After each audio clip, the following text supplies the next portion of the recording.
ఎన్ని రకాలుగా 10 రకాలుగా దేవుడు మాట్లాడతాడు. కొంతమంది అయితే ఎంత వాక్యం ఉన్నా దేవుడు మాట్లాడనట్టే వస్తూ ఉంటారు, పోతూ ఉంటారు. ఈ వారం అయిపోయింది, మళ్ళీ వస్తూ ఉంటారు, పోతూ ఉంటారు. 2వ వారం అయిపోయింది, వస్తూ ఉంటారు, 1 నెల అయిపోయింది, 2 నెలలు అయింది, 3 నెలలు అయింది, 10 ఏళ్ళ మీద దేవుడు నమ్మకం మాకు ఏం కాలేదు అంట. నాకైతే 15 రోజులకే దేవుడు దర్శనమైండు. 3 నెలలకే మొత్తం సృష్టి అంతా అర్థమైపోయింది.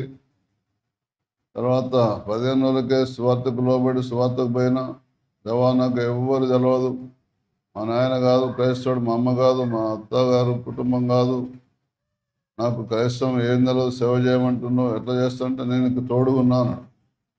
తోడుగుంటే ఇంకేం కావాలా? నమ్మిన నిజంగానే తోడున్నాడు. లేనయ్యా దేవుని నమ్మిన తర్వాత మనం